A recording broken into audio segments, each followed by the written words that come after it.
American 11. Are you trying to call? The cockpit is not answering their phone. Our number 1 has been staffed, and our 5 has been staffed. Hey, I'm going to call from Washington. I am in a situation with American 11, a possible hijack. What's going on, Betty? The aircraft is erratic again. Problem, very erratic.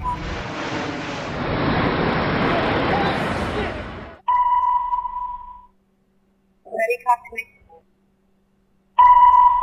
Betty, are you there? Betty? Betty?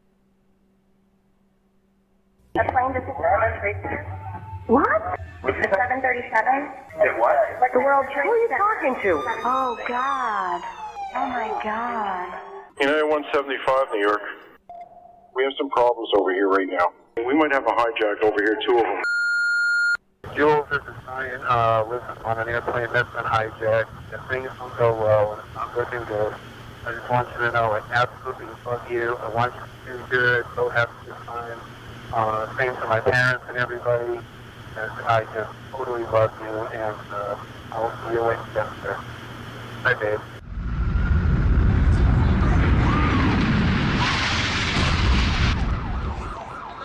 What are those people going to do? All the elevators are blocked out. Oh my God. So both towers are now. Okay, now I got an aircraft 6 miles east of the White House. Hello? Crystal City, just north of Crystal City. Just to the north of your town. Yeah, stop all departures. Pentagon just got hit. Don't for me that. God damn, I can't even protect my NCA. United 93, that traffic for you is 1 o'clock, 12 miles eastbound 370. Negative contact, we're looking United 93. United 93, Cleveland, if you hear the center right then. I got that piece of dog. Keep remaining steady. You have the ball board.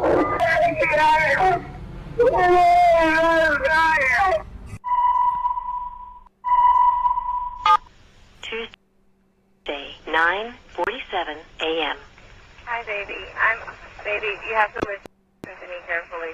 I'm on a plane that's been hijacked. I'm on the plane. I'm calling from the plane. I want to tell you I love you. Please tell my children that I love them very much. And I'm so sorry, babe. I hope to be able to see your face again, baby. I love you. Bye. Number 56865. We have, I believe it is a Boeing 757. Can you see him up there, sir? That's confirmed. It looks like he's rocking his wings. Roger. He's rocking back and forth. Number 56865, I advise you stay away from that aircraft. Go north as fast as you can. United 93, have you got information on that yet? Yeah, he's down. He's down? Yes. When did he land? He did not land. Oh, he's down? Yeah, Down? somewhere up northeast of Camp David. Sean, it's me. I just want to let you know I love you, and I'm stuck in this building in New York. There's lots of smoke, and I just wanted you to know that I love you always. At number 2 World Trade Center, right. Lady was stewardess in the walking. We're not ready to die, but it's getting bad.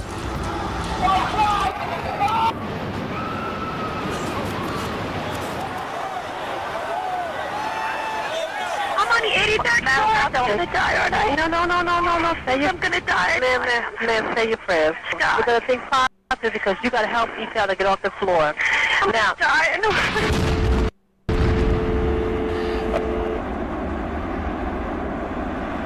A new type of war. That's what it is.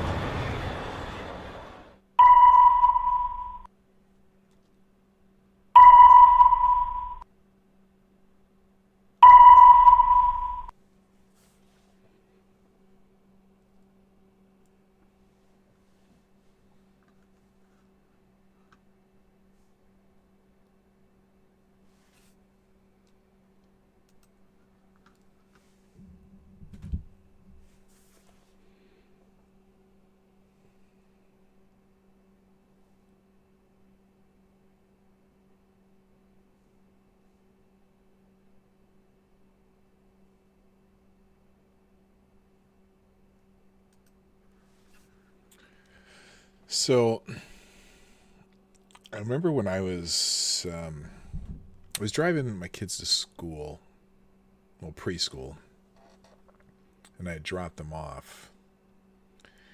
And as I got back into my car, as I'm listening to the radio, and I was a pretty avid listener of talk radio back then.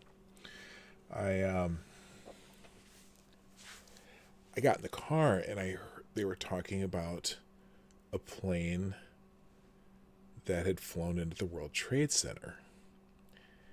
And I didn't really think that I heard the words right.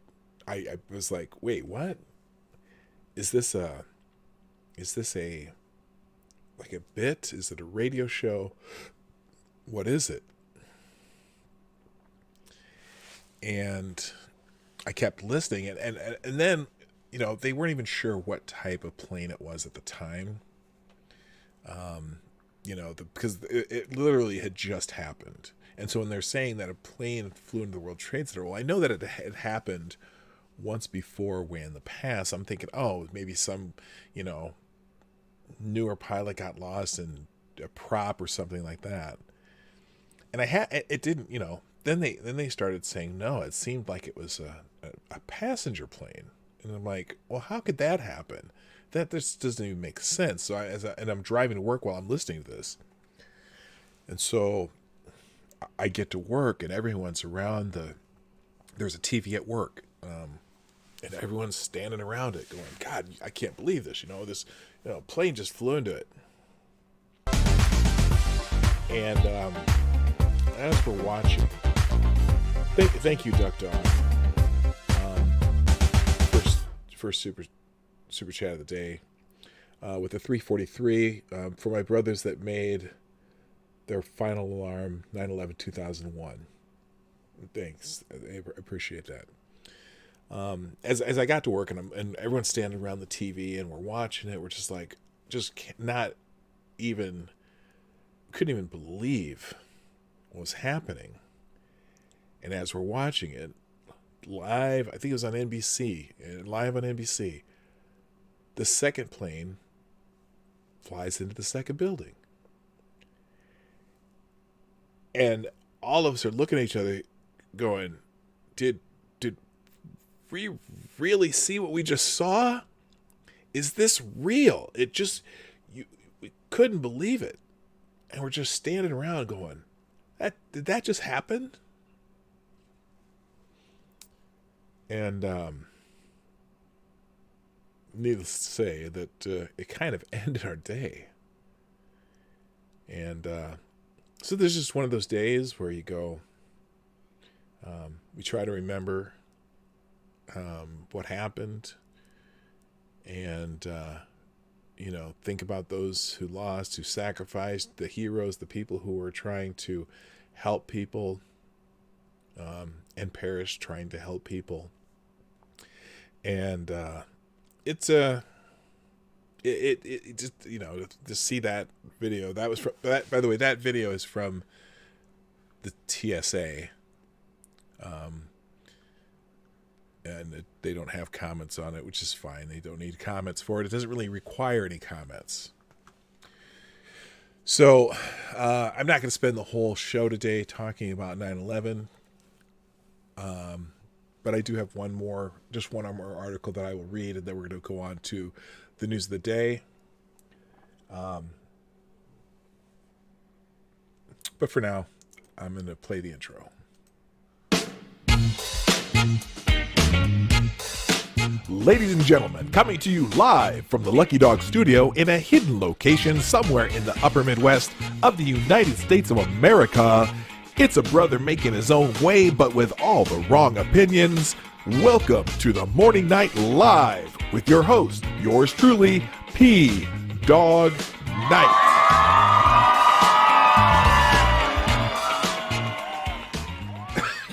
Excuse me. Good morning. Welcome to the Morning Night Live. I am your host, Marty, also known as PDawg Knight on the internet, and welcome back to the PDawg Knight channel. This is the Morning Night Live on Friday, September 11th, 2020. This is the 415th episode of the show, and if I may open up the lines today at the end if you want to talk about what you remember about 9/11. I want to keep it just to, you know, a quick story and then move on to other people when we get to that. But I'll put a link in the chat and so we can make that happen if I get time to do that. But for now, we're just going to go through some news of the day, kind of random. But the first one I do want to go through is the article from the New York Post. Seeing as this happened in New York, take a step back from the 2020's troubles to recall the horrors and heroes of 9/11.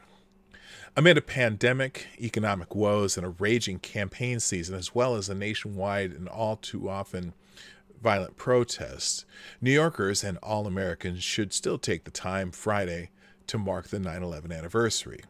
The events of 19 years ago remain of seminal importance, and the sacrifices and heroism deserve honoring. On that day, in 2001, Gothamites were also preoccupied, headed to the polls for the mayoral primary. Then the planes started hitting. One hit the North Tower, and newsies rushed to cover what seemed to be an accident. Then came the strike on the South Tower, and the nation realized it was under attack. The hit on the Pentagon added to the fear and confusion. Then a fourth plane crashed in Pennsylvania, and America soon began to learn of how brave passengers stormed the cockpit to retake control of the flight, frustrating terrorists at the cost of all on board. How many heroes the day saw? Frank DiMartini, an architect, and his colleague Pablo Ortiz, Pete Negron, and Carlos Costa cleared an entrance and helped workers from the 89th floor of the North Tower. They saved 50 lives, though they themselves perished. Equities trader Wells Crowther, 24, a volunteer firefighter in his teens, apparently he was a volunteer firefighter when he was in his teens, helped strangers at the 78th floor sky lobby escape, even carrying an injured woman on his back 15 floors, then went back up to help others. He was later found dead, along with several Fire Department of New York members. Firefighter Stephen Siller of Brooklyn Squad 1 had just finished his shift when he heard the news of the attack. He suited up and arrived at the Brooklyn Battery Tunnel, but it was already closed. So, wearing 60 pounds of gear on his back, he raced through by foot and wound up giving his life as he saved others. In all, 343 of New York's bravest perished after running into the burning towers. The attacks killed nearly 3,000, the worst on U.S. soil ever. Downtown remained a wasteland for weeks as more heroes streamed in from all over to help in the rescue and recovery.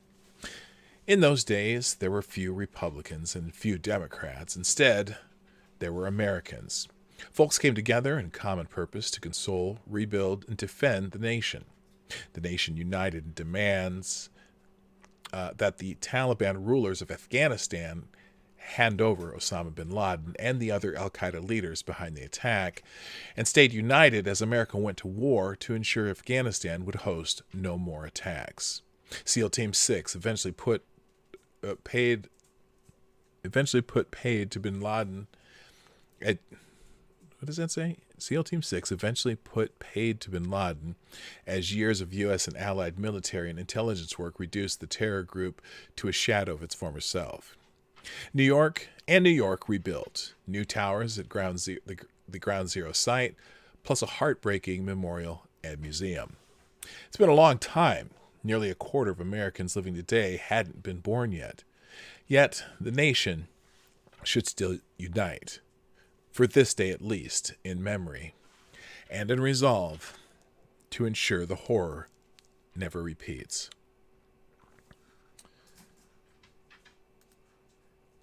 It's... And now we hate ourselves. Good morning. Good morning. And now we hate ourselves. America's bad. We hate America. Fuckers. That was Lady Boomer. I'm going to Cindy's. Come again? I'm going to Cindy's to pick up all the wedding stuff. Oh. Yeah. She doesn't want it there anymore. Nikki's dead. Oh. No reminders. Emily didn't even want the pumpkin that had their initials on it. Yeah. Cassie. Okay, bye. So, this is one of those days that we try to remember. Those of us who are old enough to remember, which is, still 3/4 of the country. You probably remember what you were doing that day, right? Oh, everyone says hi, Laura. Hang on a second. Lady Boomer says hi, and she loves you, and she misses you. And one of these days, we'll get a chance to have a show with Lady Boomer on again. Yeah, like I said, I remember just that, the weird feeling when that second plane hit, and we're watching it on TV as it hit. If you ever use the word surreal appropriately, that was absolutely it. I need to pause for a second. Laura, will you call the dogs?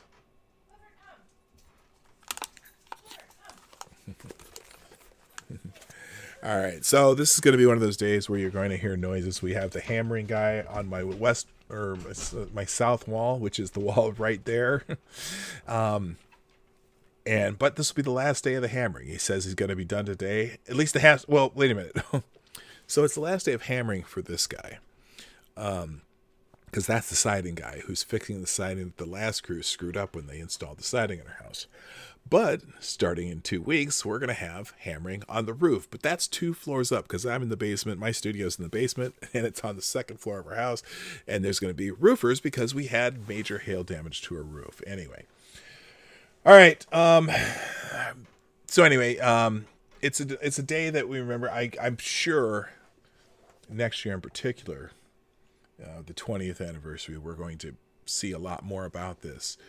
But for now, I'm going to go on with some other news, and that's that. But first, let's say good morning to everybody because we're going to try to maybe lighten it up a bit. First in the chat today was Zach the Impregnator. Now that's a different. It seems like you might have changed your name there, Zach. But anyway, you do get the bell for being here first. Also, good morning to Avocados Diaboli, Cindy Rochelle, Purple Pill Perspective, Black Hebrew Israelite. That's right. Is here. Gunfox 61, Big Assassin 80, Mike Savage, Select a Boy. Yeah, boy. Also, DI Freighter Watcher. Are you still here, DI Freighter Watcher? Or were you leaving? I can't remember. Mr. Scott J, Sean DW, James Crow. Let's see, God Emperor of Duncan, good morning. Cindy Rochelle, Gamer Valine, what's happening? Brutus, you were in kindergarten when the second plane hit. Holy smokes. Were they watching it on TV in your class? I hope not, but maybe. I don't know. Also, good morning. I said James Crow. I said the gayest person on YouTube is here. Welcome. Cynical Lindsay. I would have been making coffee and recovering from a massive hangover, pain in the ass. Oh, wow. Anyway, also Jaeger Pony, what's up? Zombie Teddy. Have I got everybody? Sapphire Dragon, Quinn the Cultist. Everybody's rolling in. Jonas Pedersen, Maddie's here. Good. Diesel Dave, what's up, my brother? Cindy Rochelle, Check Your Logic. Tyler F. And I think that's almost everybody. Is it close? Am I close? Evil One, what's up? We can't forget all the construction workers who went up and risked their lives and now have ailments from the trash that was there. Yeah, the people who were there cleaning the site too. You got to remember. I mean, you got to remember all the people who went to help. It's just an amazing time. Good morning, Becca Fairley. How you doing? Am I getting everybody here? It's a big crew today. Michael Hatfield, what's up? And I think I'm almost there. I think I'm almost towards the end of my thing here. Okay. Well, if I missed you, I will try to remember to catch you as we go along. Cryptic, what's up? You were in boot camp in line to get your uniform. Oh my gosh. I am going to ask you, look, what I'm going to do, I'm going to go ahead and put this link in the chat where you can jump in, because I would love to hear your stories too. We'll go through a couple news stories, and perhaps when we have about a half hour left, I'll open that up. Or if you want to go ahead and get in the queue, I'll put this in the chat so you can be a part of that. Let me find this real quick. Got CloudBot here. Let's fix that. And timers. And let's see. Here we go. We'll do this one, and then I'll put So we'll make this an impromptu call-in show for if you want to tell us any story that you want to tell us about 9/11. There's a copy of the link in the chat already, and it'll pop up there here and there. A guy on the roof, better watch out for the roofer madness. If you catch him nailing shingles and he's missing a couple fingers, you know you're talking to that roofer man. Okay, there you go. All right, so also, before I continue, I'll just go ahead and do the shill now. The Morning Night Live is brought to you by you, the viewers of the Morning Night Live. Please share the stream. You can hit that share arrow down there, or you can follow me on Twitter, Mayans Gab or Parler, and you can retweet, repost, republish, or parlay my publication of the show. And also, if you do that, you make sure you get notifications. Kingslayer, Damocles, what's up? I see you popped in too. Anyway, yeah, just share the show out, and also if you like what we do, hit the like button sometime during the show. I'll remind you at the end, and then also you can do super chats and donations through the Streamlabs link in the description down below, or right there in the chat. It says it right there. This show is sponsored by viewers like you. Support the show with your donations and have your super chats read live on the show. You can click that link. We also do donations through what is it? Venmo and Cashapp. That's in the description down below too.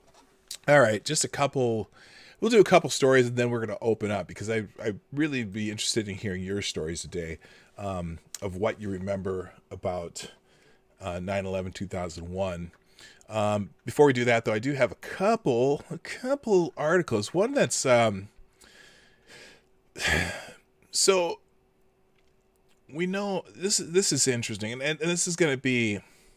It's going to be kind of random today, but this is a weird one. This Rhode Island professor who justifies the murder of the Trump supporter in Portland. This is from the Daily Caller. Obviously, it's a biased source, but that's okay.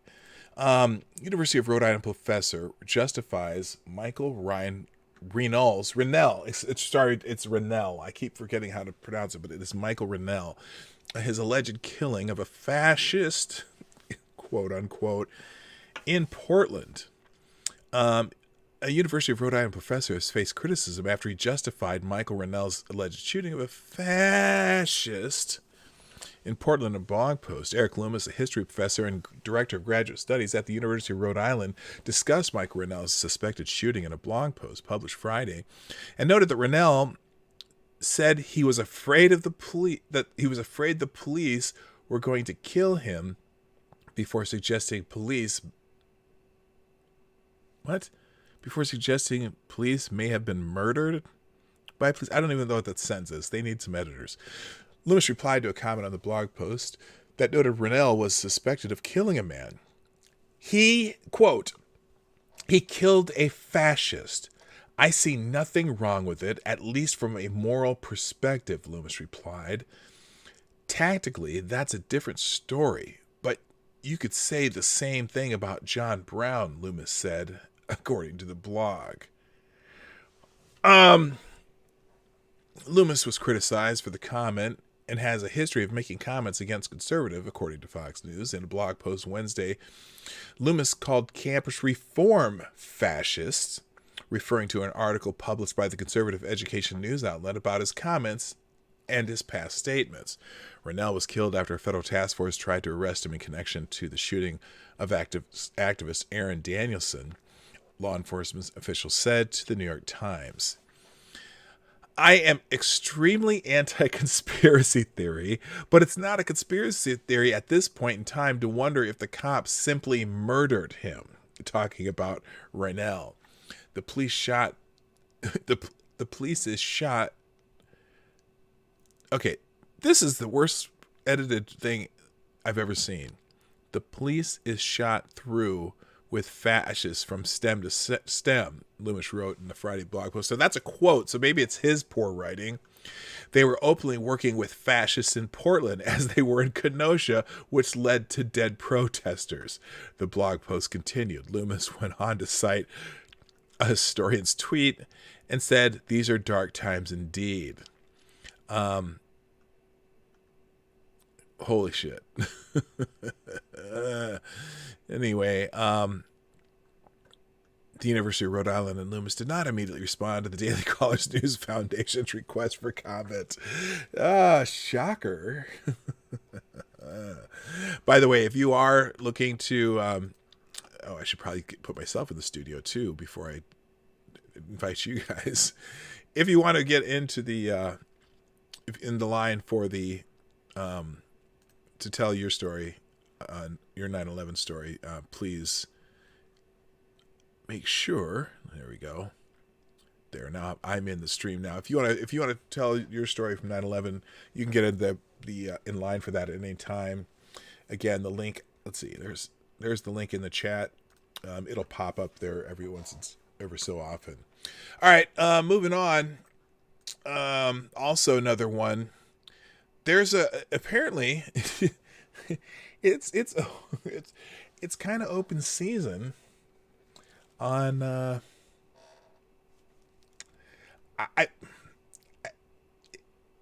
we'll see if anyone condemns this. Let's just put it that way. A California man is charged with trying to torch a GOP women's club. A California man has been charged with attempted arson for twice trying to torch a women's Republican club in the Golden State, according to a report. Carlos Espriu, 23, allegedly busted the windows at the East Valley Republicans Women Federated office in La Quinta on May 31st, then lit 3 Molotov cocktails to set the building on fire, and came back to try again when they didn't spark a blaze, according to Fox News. Espriu's second attempt was caught on surveillance video, which cops posted on a GoFundMe page that raised nearly $9,000 to repair the damage.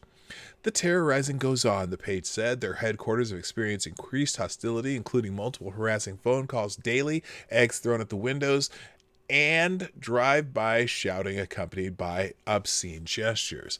Just days before the incident, police said Espriu had posted on Twitter that, quote, "I want to go burn shit and get hit with tear gas," the outlet said. The day after the alleged attack, the women's club offered a $1,000 reward for Espriu's capture. I'm saying his name. It's ESPRIU. So I'm just saying it Espriu. I'm not sure if I'm saying it right, but that's how I'm saying it. They offered a reward for his They offered a reward for his capture, but he did evade police. I didn't realize I didn't have that on the screen. Anyways, however, local cops and the FBI Inland Empire Joint Terrorism Task Force began getting tips and closing in on him. The Desert Sun reported he was caught in an audio recording telling a woman he knew that he had shaved his head. After authorities circulated the surveillance video, he had also described to the woman how he made the devices by filling the 3 bottles with gasoline and sticking a rag in the opening. In July, cops searched his home and found a green cigarette lighter they believe was used to light the Molotov cocktails, and then they caught up with him on Wednesday. He's being held on $1 million bond. Well, they did at least do a catch and release program. That's good. So, FTG, even though it's Friday. All right, let's see what else we got here. I've got, let's see. Okay, we've got, now, I'm sure plenty of you have been at least hearing about or paying attention to the Netflix issue with the movie Cuties, and how there's kind of this is interesting. So I know that there's a lot of people on the right that are kind of leading a boycott thing. People dropping their Netflix and whatnot. There's a lot of people on the right talking about it. But also, this is one where there are a lot of people on the left also. What's the word for this?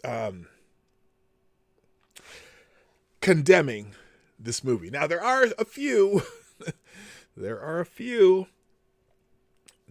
are trying to justify the movie, or just say that it's, I don't know. Anyway, but I think it's one of those rare times where you see people both on the right and the left, except for a select few, condemning the movie.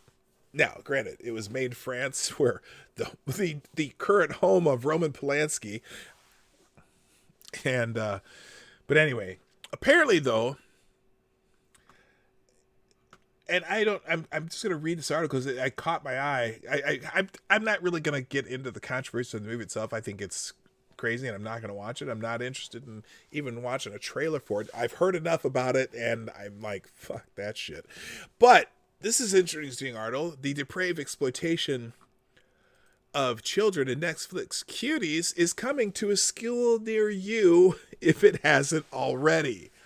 I'm so glad my kids are not young anymore.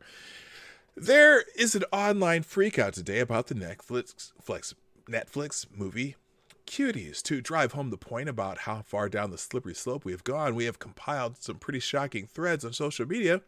The release of the film follows shock and outrage over the initial poster and materials promoting the movie. Netflix was shamed into apologizing. The director reported getting death threats. The responses from Netflix and the director were that the poster did not portray the movie accurately. That was an honest assertion, as the film's Cuties is far more depraved. The Twitter user named a Twitter user by the name of Ghost Jim put together a thread that shows the level of child exploitation in this film. He also noted the people who have praised the film and how it is relevant to several topics in our current political environment. One example is the recently passed legislation in California, which lowers penalties for adults who have sexual relations with minors. That bill and that legislator can go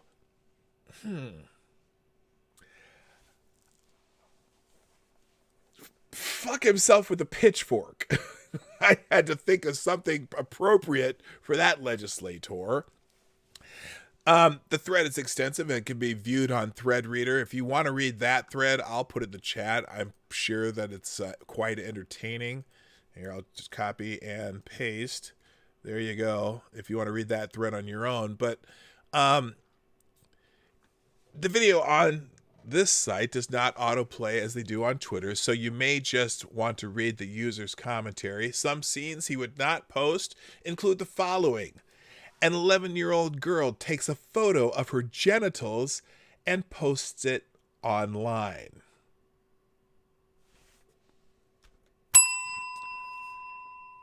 Five young girls take a turn at webcam porn. A young girl tries to take a photo of a schoolboy's genitals.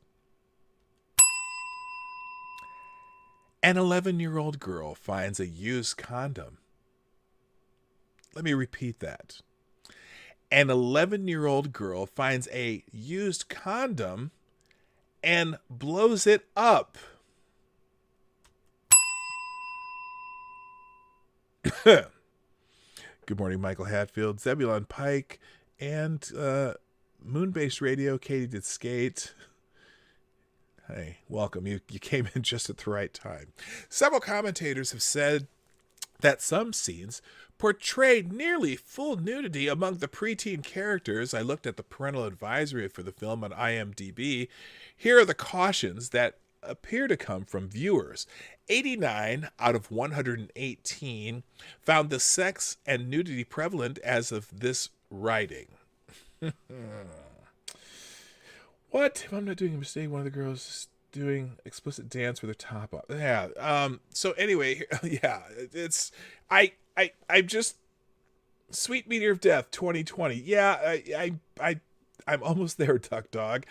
Okay, so here's some what the viewers are writing. Parental warning: during one of the many highly sexualized and erotic dance scenes that purposely exploit and objectify numerous scantily clad underage girls, one of the female child dancers lifted up her crop top to fully display her bare breast. This is lawfully defined as pedophilia and can be extremely distressing to many viewers. Trigger warning: an 11-year-old girl watches a female rap music video where the naked women role-play through dance both heterosexual and lesbian sex acts. An 11-year-old female dance group then mimics these sexual moves on themselves and on each other while the camera zooms in on their sexual body parts as they erotically writher. This can be highly distressing to many viewers. Okay, let me just change something in that sentence, because I don't find anything erotic about 11-year-old girls. Sorry, I don't. It's just anyway. Female breast nudity of a minor during an erotic dance scene at lengthy excessive close-up shots of the breasts, bums, and spread crotches of scantily clad 11-year-old girls during numerous sexualized dance routines. Fan-fucking-tastic. And finally, a pair of tight leather pants on an 11-year-old girl are forcefully pulled down in the midst of a scuffle. The camera glances at her panties, exposed bum. Outstanding. Hello, Brian Mullen. Okay. I always, you know what? Brian, I always struggle with that. Happy September 11th. Because you think, okay, it's Patriots Day. It's one of those things that you go, well, anyway. Good morning to you. I'm not. This is not a judgment. I've seen people say that before, and people do that. Anyway, the correct question is not how could Netflix do this. Instead, it should be why wouldn't they? Why wouldn't they at this point? The film won an award at the Sundance Film Festival. It's been nominated for 3 others on the circuit. The Berlin. Oh my God! Are you kidding? You gotta be fucking kidding me. The Berlin International Film Festival nomination for Best Film at this thing, something, holy shit, 4 different places. However, I think all the depravity Hollywood and the media elites have gotten away with think of all the depravity Hollywood, the media, and elites have gotten away with to date. The Harvey Weinstein scandal was covered up for years in elite circles. We are not even really sure of all the details of the Jeffrey Epstein scandal yet, but we know ABC covered it up several years ago, and the world's most prolific pedophile was given only a slap on the wrist in Florida while hanging out with luminaries such as former President Bill Clinton and Britain's Prince Andrew. Entertainment companies such as Disney and Nickelodeon have had former child stars make serious sexual abuse allegations. The media largely ignores these stories, and their properties, brands, and productions still thrive. I need a shower after hearing this. Thanks. Yeah, I hear you. After reading it, I just creeped out reading that shit. Can you? In the last several years, this culture has tolerated drag kids, drag queen story hours, a transgender teen in transition on TLC, a trans child on the tween show The Babysitter's Club.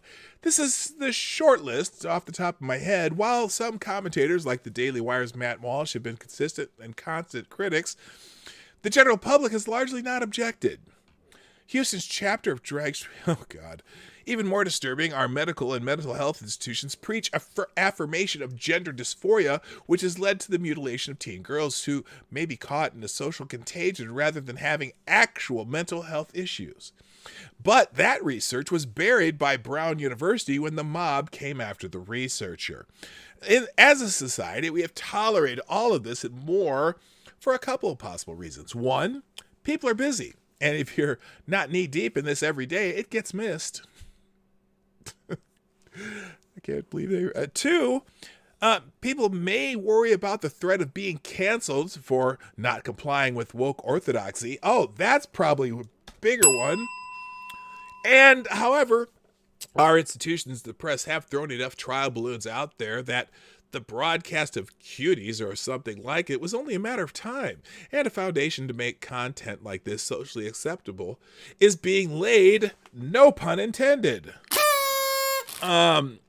If you missed that there is a school curriculum teaching our children about mature sexual concepts and providing graphic exercises for classroom use, please sit up and take notice right now.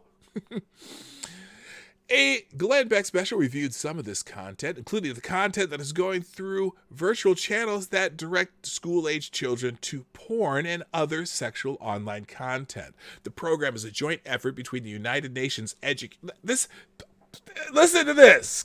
This is the best part, by the way. The program is a joint effort between the United Nations Educational, Scientific, and Cultural Organization, UNESCO, and the World Health Organization. The International Technical Guidance on Sexuality Education was first published in 2009 and was revised in 2018. Hello, Mike Savage. Blarg. I think I already said that anyway. The key concepts and learning objectives begin on page 38 of the document and outline learning goals for children as young as 5 about gender identity, gender inequality, differing conceptions of marriage and family, sexuality, and other topics. If you have children or grandchildren, I would suggest reviewing these slides and reading them for intent.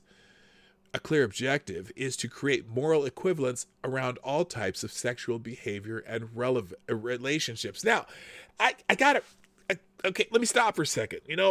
By the way, excuse me.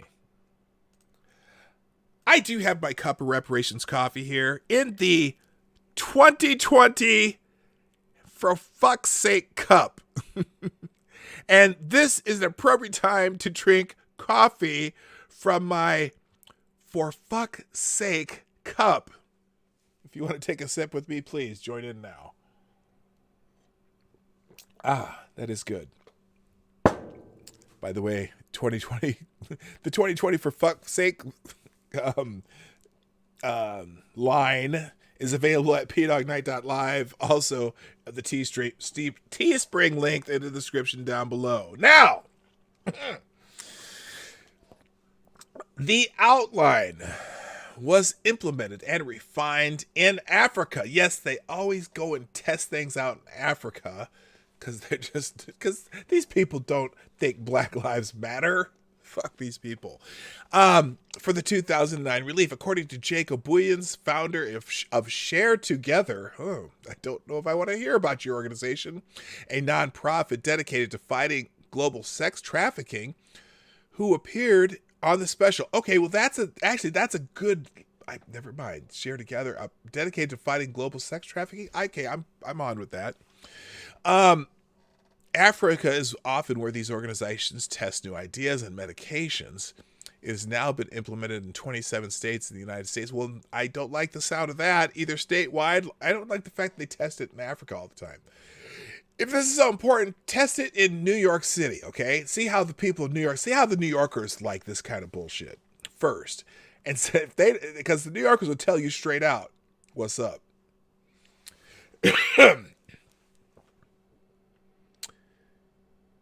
It has now been implemented in 27 states in the United States, whether either statewide like in California or by district like Texas, where only the Austin schools have adopted it. Shocker. Austin? It has brought some lovely let's talk about the in-class exercises into development and use. One is the genderbread person that is used with children as young as 9 to teach that gender, biological sex, and sexual attraction are not related. I wonder what is most common. But anyway, I'm just gonna keep reading this because I can't. I'll start swearing, and I'm not. Sometimes I just don't want to spend my whole show swearing. Another is the condom relay. This is being used in 5th grade classrooms, and it requires children to participate in relays putting condoms on an anatomically correct genitalia. 5th grade. Fifth grade. Let me think about this. Fifth grade in the United States is generally 11-year-olds. How old are the kids in this movie? Cuties? 11-year-olds. What a coincidence. As it is time for regular, sane Americans to decide where the line they won't cross is. The simple truth is that if an ordinary citizen was caught with some of the imagery from Cuties, he could be arrested. I'm sure there are some freakazoids out there with dirty socks, if you know what I mean. Likewise, if an adult provided the materials being used in some of American classrooms to a minor outside of school, he could be arrested. Our schools should not be given free rein to distribute materials that could be a crime in any other circumstances. Hollywood studios, streaming services, and publications that try to normalize the sexual exploitation of children should suffer financially, which I think Netflix will slightly suffer. I don't know. We'll see. In the case of our children, silence is not an option, no matter what the kid. Well, I didn't even want to talk about this movie today, and I'm reading an entire article about it. I think you get the point. FTG to Netflix. Now, the only other story that I want to get to before we listen to your stories is my favorite faker is back in the news. Yes, ladies and gentlemen, Jussie Smollett is back. And normally I would do this on a Wednesday, but this just popped up today, so that's how we're gonna roll. Thank you, Gunfox61, with the $2 super chat program in the description. Says you need to purge the Heretics 2021 Cup line or for the jail line. Also, those who support this heresy need to be put before the flamethrower of Emperor's Mercy.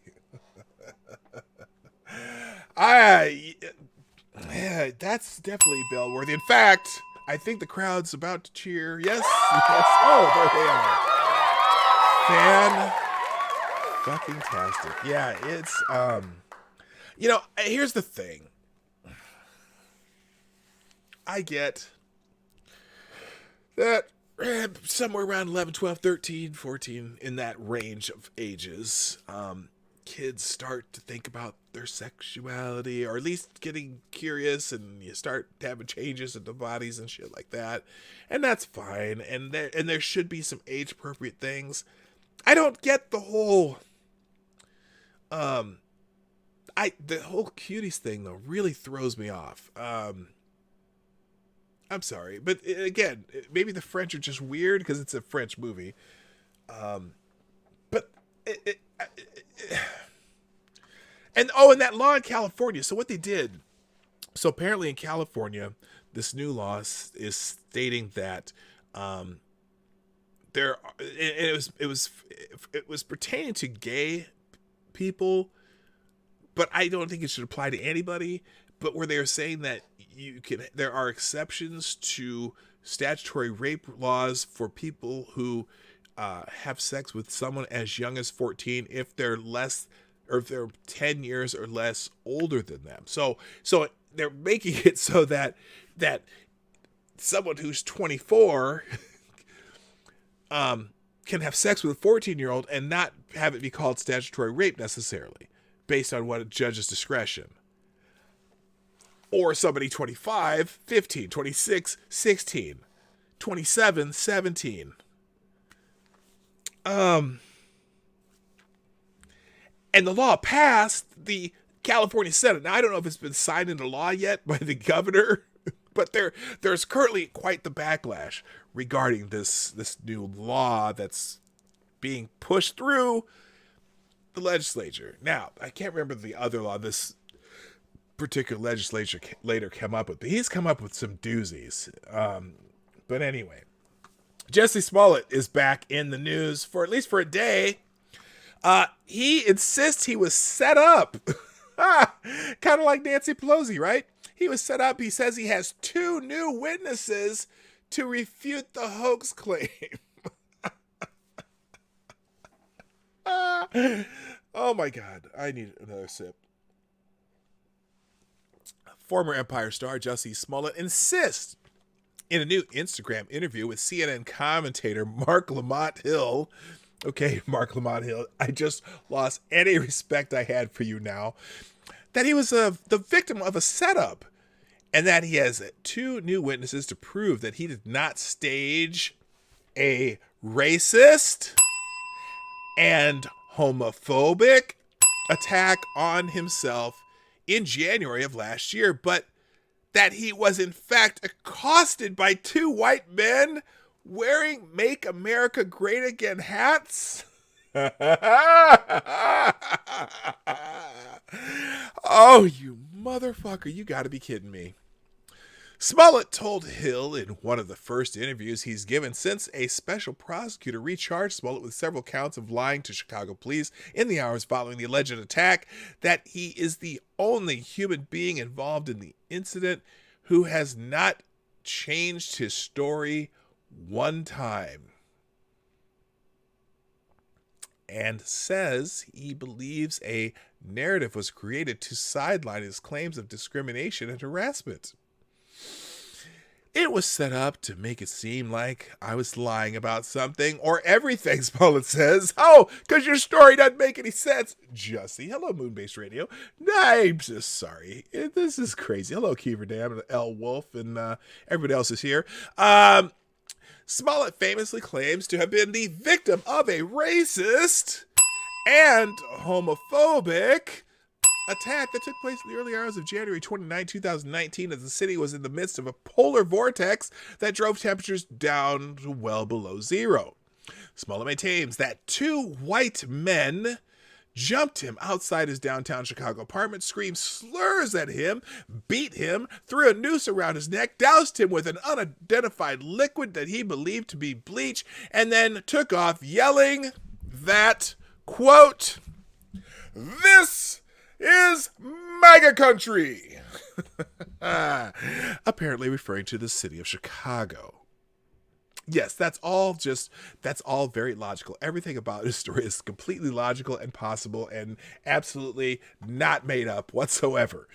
After a 2-week investigation, Chicago police said they suspected Smollett of orchestrating the attack with the help of twin brothers whom he met when they're not twins, served as extras on a show, Empire. CPD claimed Smollett had planned the attack with the 2 men, who then secured all the necessary items for the incident and carried out the assault with Smollett's direction. Yes, and they have photos of them buying all the shit and the brand new clothesline that was around his neck. That was still around his neck when the police showed up at his apartment and they're like, you can take that shit off now. I don't know why you're wearing that. Oh my God. Yes, and his Subway sandwich just arrived. You are correct, Jonas Pedersen. Okay, so he was charged. Unfucking believable. Unfucking believable. All right. So here's what I'd really like to do, because I there's so much news, and I really wanted. There were some things on Twitter that happened that I bookmarked, but realizing that today is 9/11, I'm really kind of interested in what you guys want to, or what tell me if you have a 9/11 story. Go ahead and get into these. There's the hammering. I have a StreamYards link open. In fact, here I'm gonna put it in the chat real quick. If you want to, oops, that's the wrong one. That's the thread app. If you want to share your 9/11 story, and what I'm going to do is I just have you tell your story real quick and then pop in and out so that whoever else wants to do that can. There's the link in the chat. It'll pop in there more than once, but there's one right now. While I'm seeing if anyone wants to jump in, thank you real quick to people who've shared out the stream. Looks like Becca Farley, Maddie, Tyler F, Diesel Dave, Necrosaw Collins, Scribe Light, thank you for retweeting the show.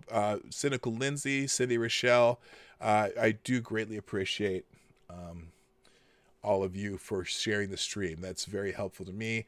We've got about 5 new subscribers this week, and we're just about 150 away or 155 away from that elusive 1,000. By the way, I do have a line of guests coming up in the near future. We'll probably put out a schedule for that, where we do check out news from other perspectives and also do some interviews with some of these people who I find interesting. Hopefully you'll find them interesting too.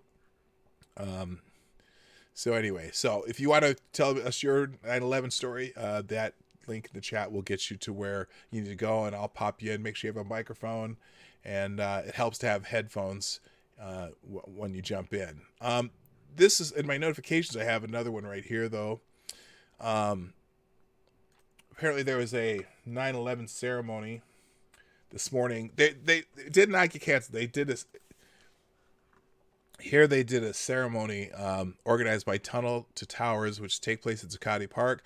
This was originally developed when the traditional ceremony at first wasn't happening. Unlike the official event, this will include a live reading of victim names by family members. So here's the report on that.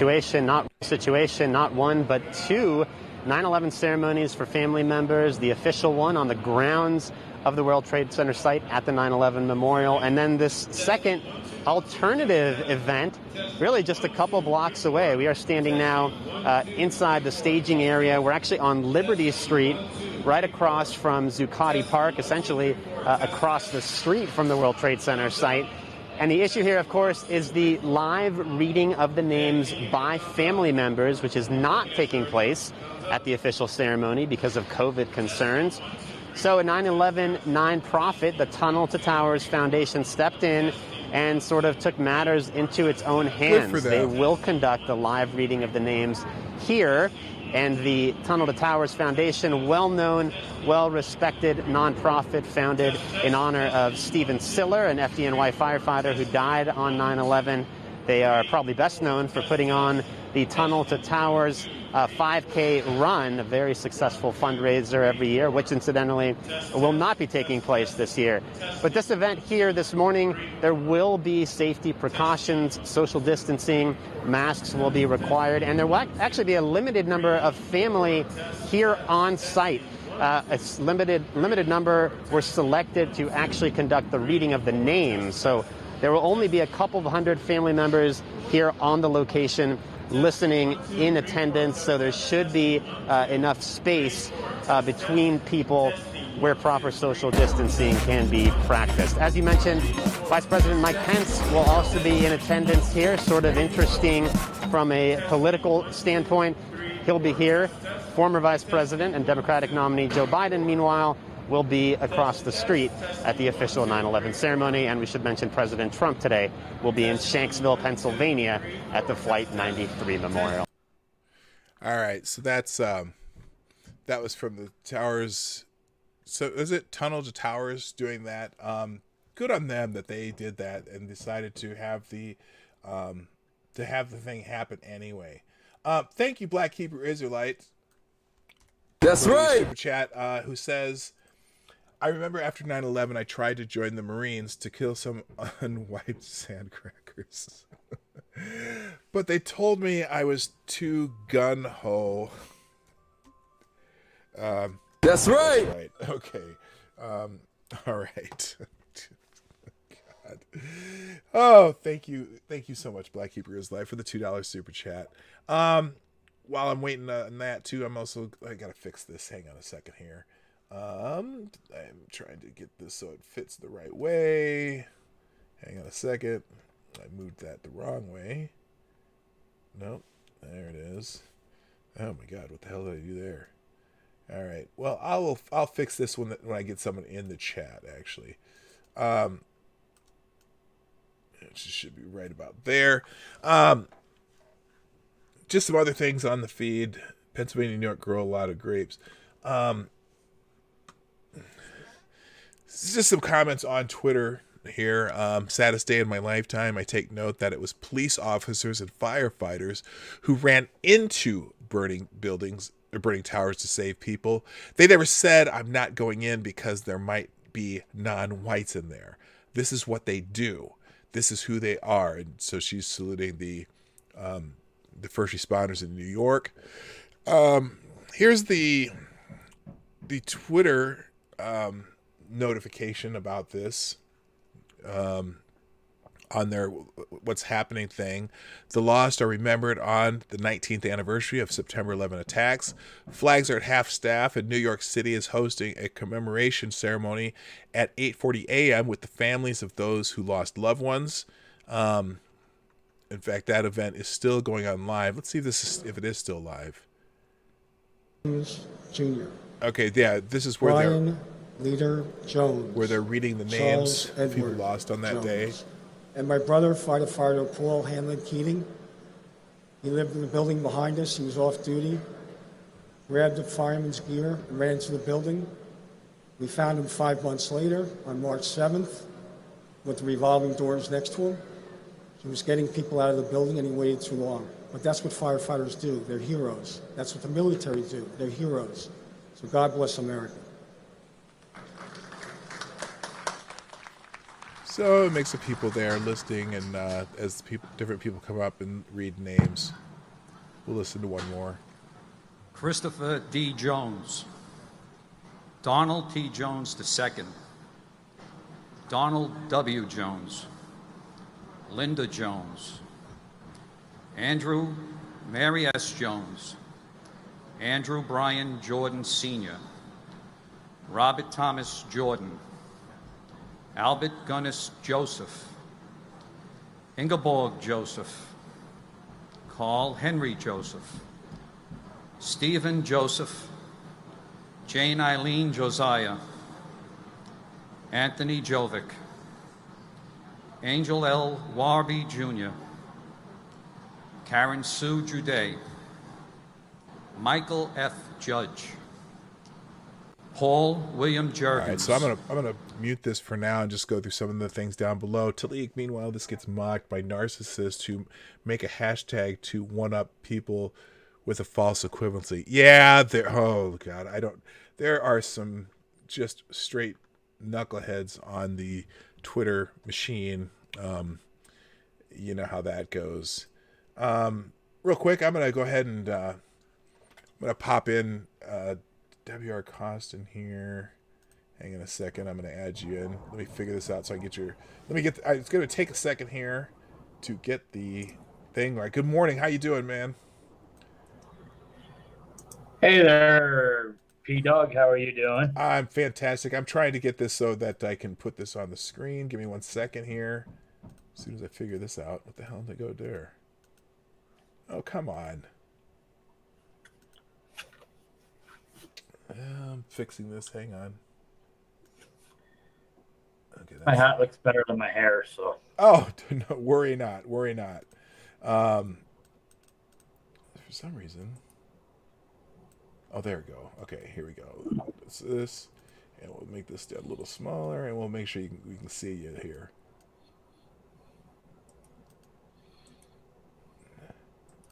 All right, there we go. Let's put that on the screen. All right, man. How you doing? What's happening? Oh, not too much. It's the anniversary of the day those planes hit those buildings, isn't it? Yes, it is. Tell me your 9/11 story. Well, I was going through my own rough times at the time, and I was actually in the hospital at the time in the psych ward. Really? And so I don't want to go into it too much, except to say I was having some rough times, and so we were watching the TV, waiting for the morning programs to start, and they started doing the breaking news about the first plane hitting the first tower, and then the second plane hit the second tower. So we ended up spending the whole day watching that news broadcast. So when you first heard the first part of that, the plane hitting the tower, what was your initial thoughts? Because I know I didn't even know if it was real. When I first heard about the first plane, I was like, it really didn't sink in right away. It was like the same way that you'd respond to any big news. It was like, oh, I better listen to this, and then we started hearing and seeing about what all is going on. It's like, holy shit. It was quite shocking. So,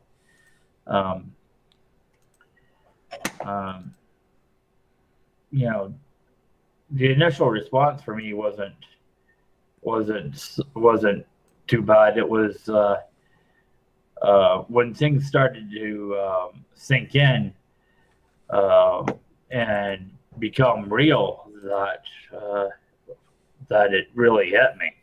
Yeah. Like, I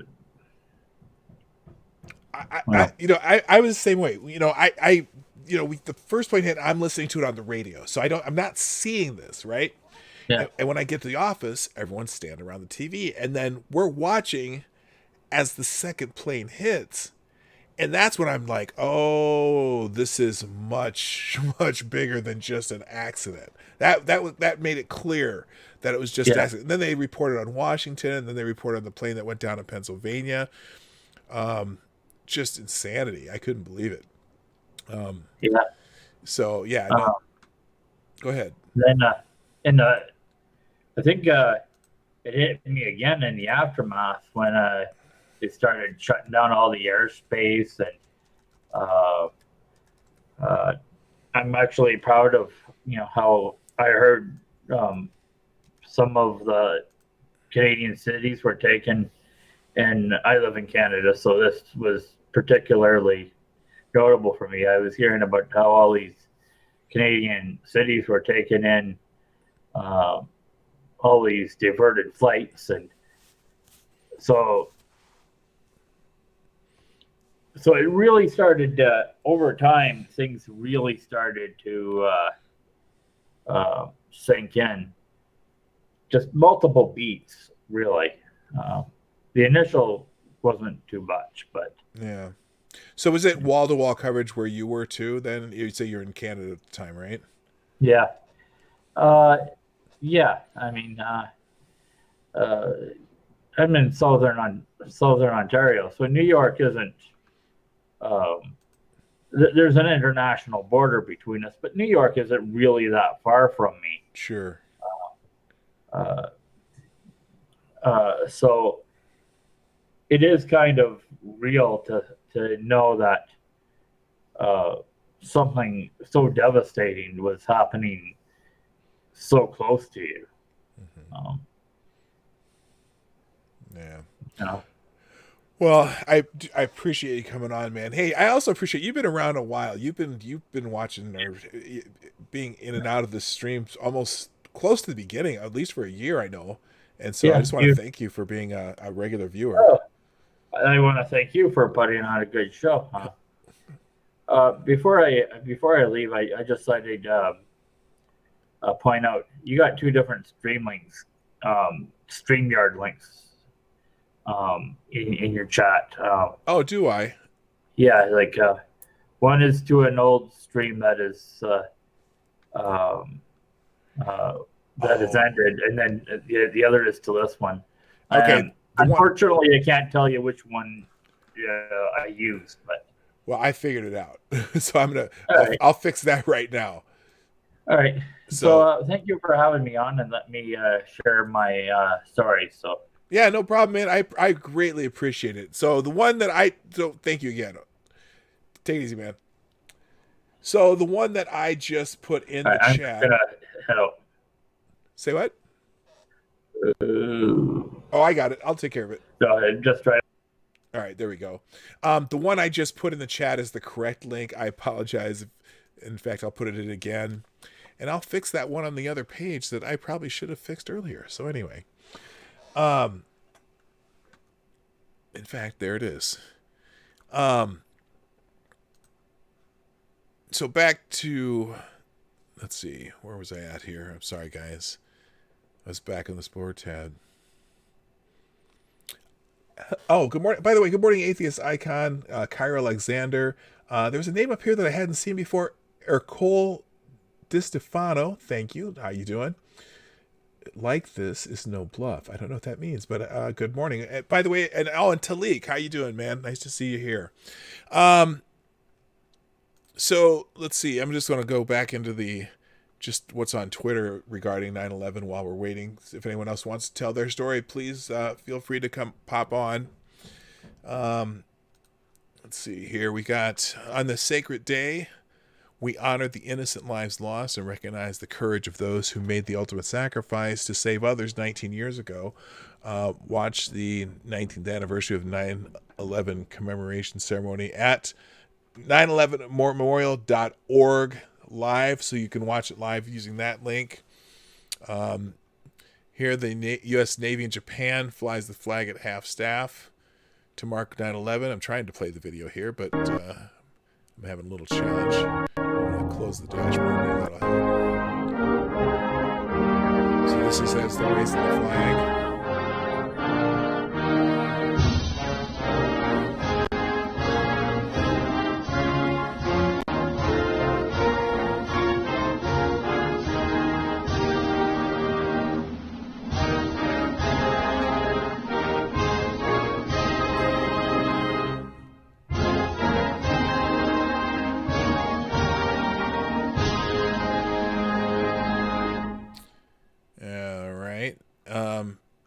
NYPD.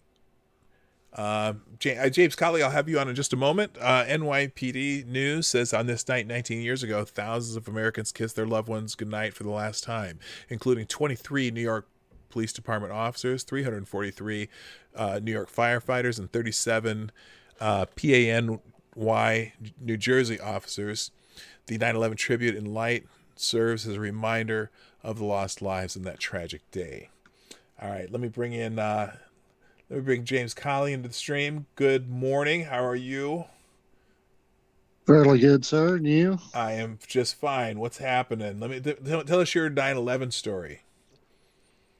Well, mine started about 4 o'clock in the afternoon, about 2:30, 3 o'clock in the afternoon.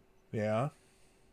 After everything, the big shock and both planes and all that. I was getting ready for work. I was working at the prison at the time, and I was carpooling with my cousin and another friend of ours that we're all working over there going towards Amarillo. Anywho, they said, "Did you hear on the news? Did you see anything today?" Well, I'm a minimalist. Didn't have cable or anything like that. As long as I had internet, I was good. Right. But I'm not going to fire up the computer before I go to work. So, anywho, they're messing with me and going, "What happened?" I said, "The Twin Towers, 2 planes hit the Twin Towers." I'm going, "Bullshit." But come on, quit screwing with me. Well, all the way to work, I was going, "No, we're serious. We're serious." My cousin's sort of like me. We'll take a joke, but he'll take it a little further than I will.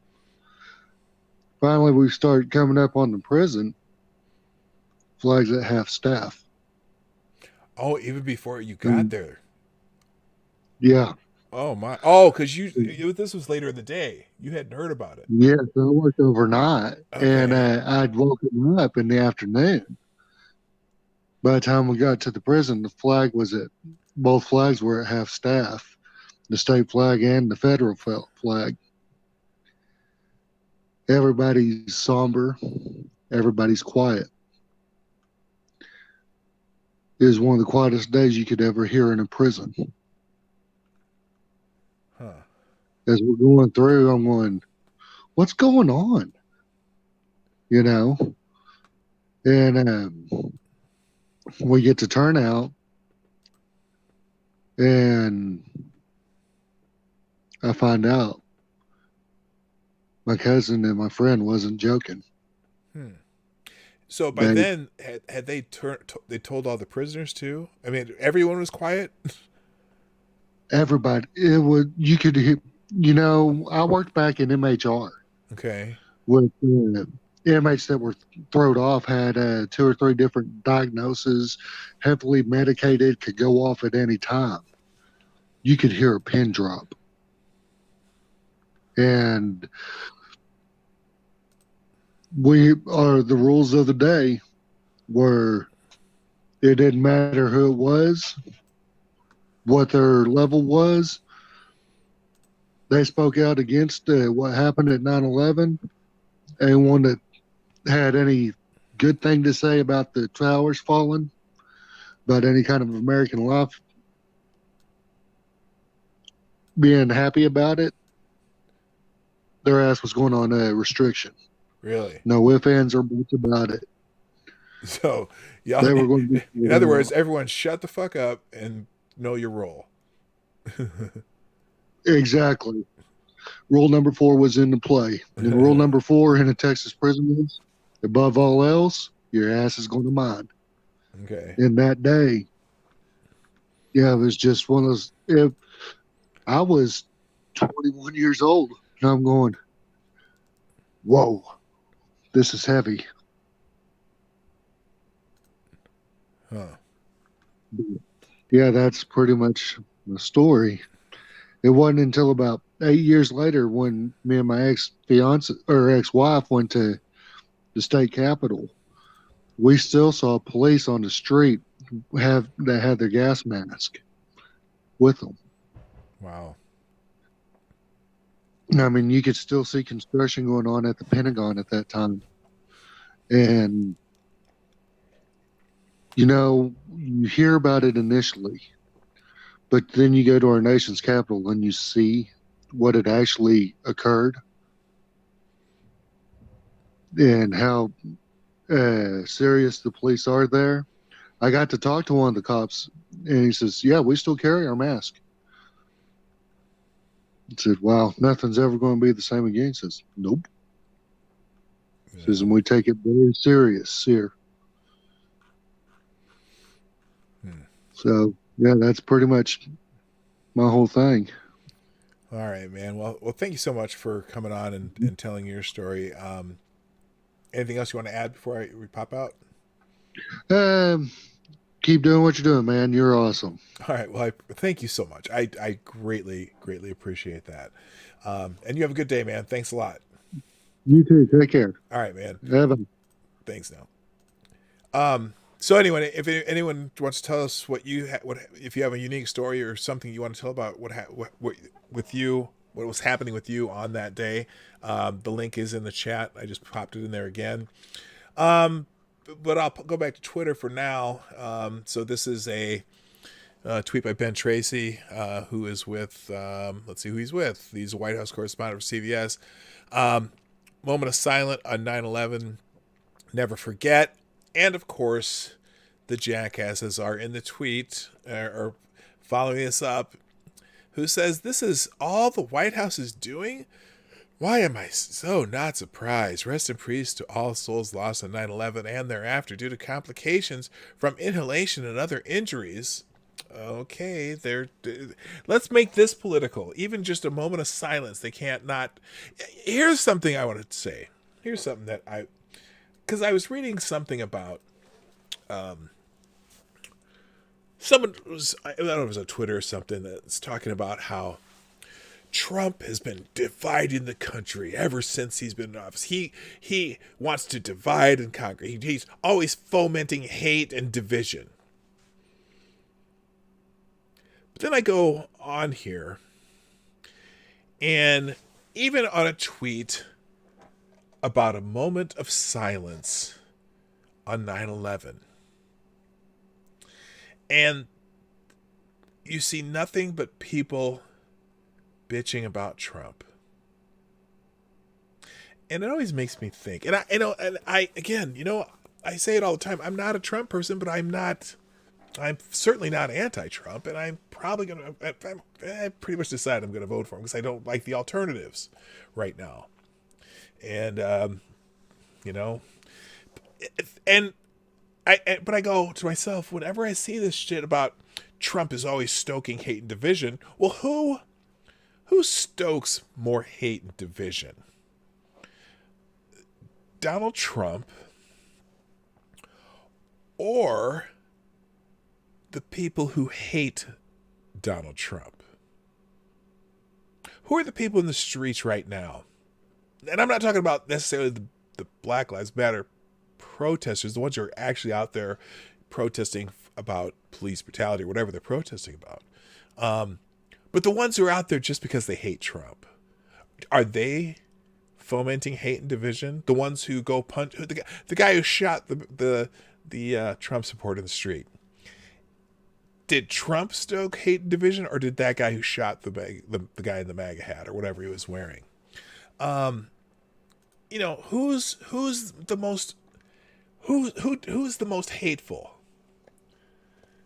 Who are the ones who it's ever since the anointed one, or the thought to be anointed one, was defeated by Donald Trump, you had an entire protest against Donald Trump, talking about having people like Madonna talking about, I've never thought about blowing up the White House until now, or Ashley Judd, or just the Women's March. Do you remember that first Women's March, the day after Inauguration Day or something like that, and they were out there protesting already? Who had the more hateful rhetoric? Donald Trump or the people who hate Donald Trump? 9/11 should be one of those days where you shouldn't do it. You shouldn't do it. I don't care who the president is.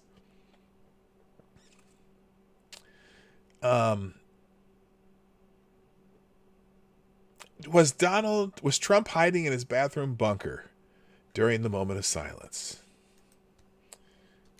As I'm reading these tweets, do I even have it on the screen? I don't right now. I see you there, Bully Rook. I'll be with you in a second. Towersville. Trump bragged his building was now the tallest. Really? I'm pretty sure that's a made-up story.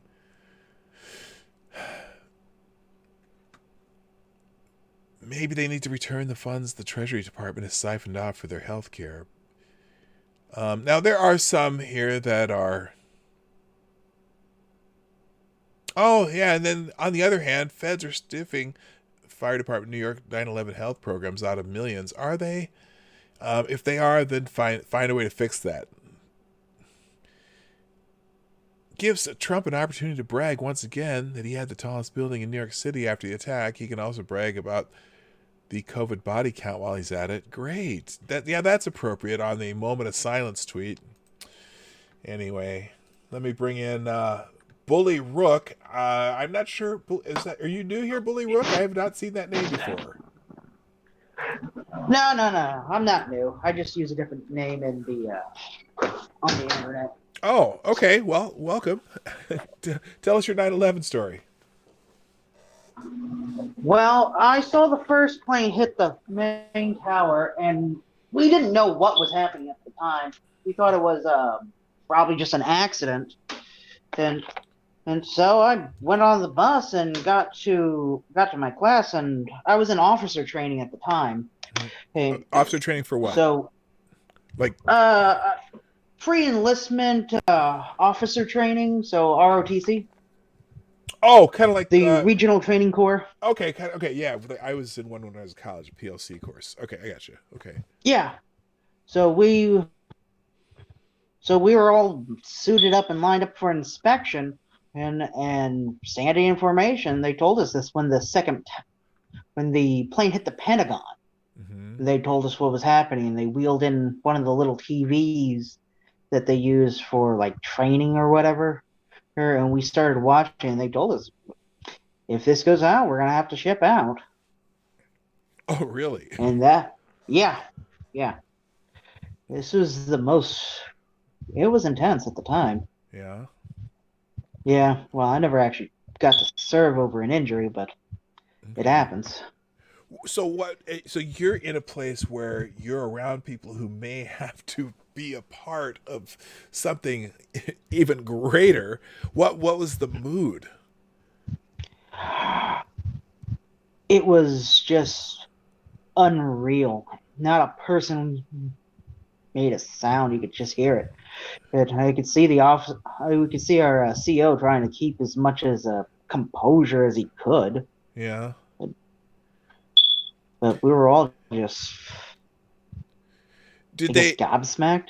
Oh, so what did they? So you were in the middle of a training, an exercise in formation. Was it prior to training, or was it something that they ended up canceling? What did they do like at that moment? We had inspection, so where we like line inspection. We get into formation, and they like make sure our shoes are shined, and we know who the Secretary of Defense is, and all that junk. Creases pressed and fingers at the right point on your trousers or whatever. I know how that works.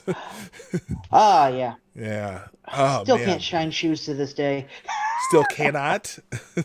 Nope. Don't want to? Nah, I was always bad at it. Still bad at it. I cheated. I used mop and glue. Oh, So I was in a 10-week PLC course in Quantico. And so the whole inspection thing was so weird because, these are basically, it's all a bunch of college kids who are thinking about making a career of being a Marine, and but yeah, and so we didn't have shoes, we had boots, we had our boots, and we had two pairs. One was for inspection and parade, and the other was for actually doing shit.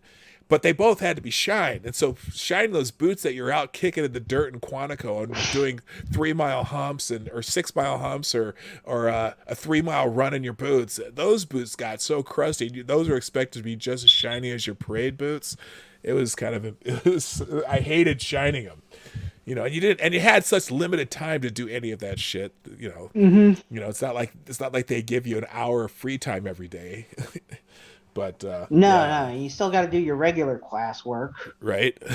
and on top of that, you're supposed to learn all this shit that you're supposed to study for. But when do you do it? And let's not forget about PT training. Got to hit up that 5 a.m. run. No, plenty of that too, man. PT. Although that was my favorite part of it because I was like, at least you're just doing physical shit, and not having to remember anything. But whatever. But anyway, well, thank you so much for sharing your story. Anything else you want to add before you go?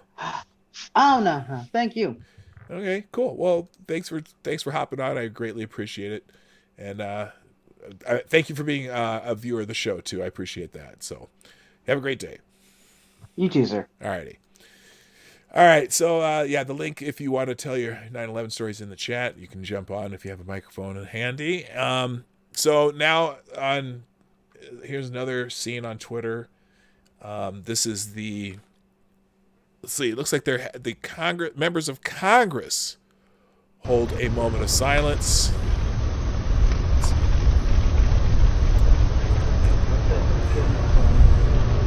I'm sorry.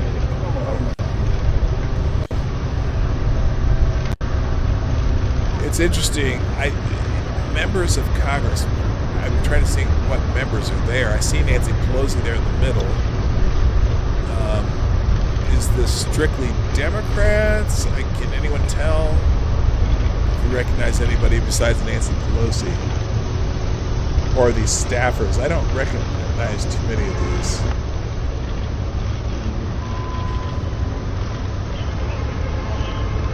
Oh, Steny Hoyer. There he is. Yeah, I don't recognize any of these people other than Nancy Pelosi. We don't need to necessarily watch this whole thing of them standing there. Good morning, Zombie Teddy. What's up? Melania Trump says, today we pause to remember those lost on September 11th, the heroes, the innocent, the brave, and the families whose lives were forever changed 19 years ago today. Let's reflect upon this moment in our history and never forget those taken from us too soon. Okay. New Attorney General Letitia James, 19 years ago, our lives were upended by the terrorist attack of September 11th. Our nation gathered in unity and resilience, and we have since rebuilt. Today and every day, we honor and remember the first responders and those we lost. Never forget. I appreciate Letitia James' post there, mainly because she left all the politics out. And same with Melania Trump. I that's good for them. I'm sure. Let's see. Let's take an example of a comment to Melania Trump versus a comment to Letitia James, though. Just the first comment. We'll just read the first comment, see what it is. In the past, okay, so this is a time in the past few months, America's lost 191,000 of its citizens. Thousands could have been saved if your husband hadn't lied. That is false. Donald Trump admitted on tape he always wanted to play down when it came to COVID-19. Oh my God. Okay, I can't do it. Let's see what Letitia James' first comments are. If it'll go back, there we go. Here's Letitia James, the New York Attorney General.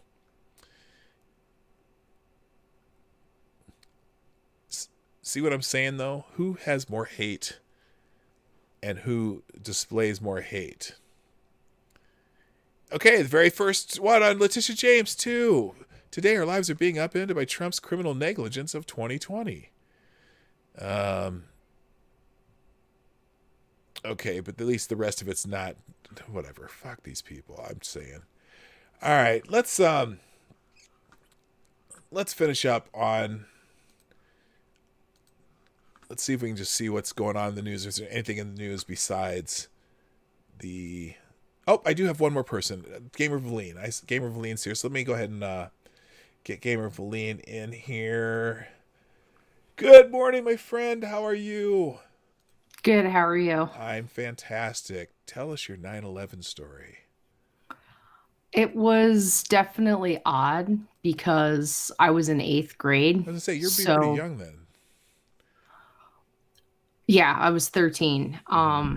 So I was at the age where we knew something was wrong, but the school didn't want to tell, obviously because of younger siblings that could have been in 6th grade classes or 7th grade classes and freak out. Our foreign language teacher did finally break it to us at like noon, 12:30. But we had noticed a lot of kids being pulled out of school. We were talking about that. Where were you at the time? Like what state? Baltimore, Maryland. Okay. Well, just north of Baltimore. Oh, so you're right near the Pentagon. We were in that area. I mean, that area roughly. Yeah, we were actually almost centered between Shanksville, Pennsylvania, and DC, where I was going to school at the time. But we had resources going from Aberdeen Proving Grounds and local fire departments going up to New York because they went to go to the Pentagon, and the Pentagon actually rerouted them to New York. They said, don't come down here, go to New York. It was really, really odd because they cut the school day short, and our class, the particular class I was in, we were the only ones who knew what was fully going on when our foreign language teacher explained it to us, because his logic was, well, you're 8th graders. You're getting ready to go to high school. This is the reality of the world. And this is what happened. And everybody else is being quiet about it. You all have noticed your classmates leaving. He told us about everything going on. But my main concern was my aunt worked at a hospital. And I could imagine that DC, depending on how bad everything was, triaging people up to Baltimore. So was my aunt going to come home that night? Because I was living with her, and she was actually just in an on-call status for 2 days because you could not get into downtown Baltimore. Everything went on lockdown. Okay. Between DC and New York. So that was the weirdest thing about it. You couldn't go through the tunnels in Baltimore. You couldn't go over the bridges, and they were really limiting traffic that went the long way around the city to avoid the bridges and tunnels. Because of everything being locked down, because they still didn't know if everything was just in that particular moment or if there was going to be follow on. So the lockdown was really, really odd for me. And then like you couldn't get within like 10 miles of Aberdeen Proving Grounds. They just shut off everything going to that base. Sure. So it was an odd time that distinctly stands out for me. Seeing everything shut down that we're not used to. Quick question. The kids that they were pulling out of school, were they kids that were related to people who might work at the Pentagon, or why were they pulling certain kids out of school? Well, I actually I sent you a link in Twitter, but it's the front of the World Trade Center in Baltimore. At the time I lived in a fairly affluent area of Maryland. And these parents all worked in finance. They were rushing home to get their kids in this freak out because nobody knew what was going on, because there was almost no cellular signal in the entire region. That's the other thing. I'm putting that picture on the screen that you sent me of the Baltimore World Trade Center. Yeah, there's also one here in the Twin Cities too. So there is a memorial there too. Yeah. I think that's the biggest thing, because Baltimore has a massive finance district that's kind of a subsector of New York. Mm-hmm. And because we had the port where to this day a lot of import cars come in, you have the parents in the finance sector that were either on their way to work or they rushed out of work and just rushed home and picked up their kids from school. So we're just hearing random people get called out of class because nobody knew what was going on, and they didn't know if there were going to be other targets. It was, I can't remember when I think the DC sniper was like a month later, and the same freak out happened over again. Oh my. Oh yeah, that's right. That was that same year, wasn't it? It was a really weird time. It just set off this chain sequence of events that we kind of watched with intensity, because you have DC right down the road. You have New York like an hour and a half, 2-hour drive away, with no traffic. I mean, New York always has traffic, so it's like 4 hours. But you have New York not that far up the road. And then you have DC down the road. Amtrak completely stopped, and people would commute that's the other thing. There were kids in school worried once they found out what happened, who were calling other families to go to their houses because their parents, instead of commuting to DC by car, they would hop on Amtrak every day. They were stuck in DC with no way to get out because they weren't letting anybody out of DC. At the time, they had just pretty much blocked the whole city was just locked down. Everything stopped, and their parents couldn't get out of the city. Hotel rooms were booking up. People were trying to get to their relatives to pick them up. It was chaos, and it was completely abnormal chaos that no one was prepared for. that happened instantly. Because we lived north of Baltimore, so it was easily an hour and a half drive. Amtrak was 20-minute drive to get on a train to DC every day. And then, of course, we had the DC sniper, so everybody freaked out about that because he had started coming up into Maryland. And then with the Baltimore Harbor, like when I was a kid, you could go to the top of the World Trade Center. For years, the top of the World Trade Center was shut down. You could not go in that building unless you worked there. Yeah, you couldn't go in the building. Well, and obviously they have the one in Baltimore, the one in New York wasn't there. Sorry, that was a stupid question. I don't know what happened with the one in Miami because there is one in Miami as well. Right. But in New York, but in Baltimore, it sits right on the harbor. Now there are these giant cable barriers that sit on the water line and just above it where you cannot fit a boat through or even a jet ski. That sit 20 to 30 feet out from the building, which is something also unheard of. They have all these barricades set up now around the harbor that weren't there when I was a kid. And we slowly watched all of that get erected over the years.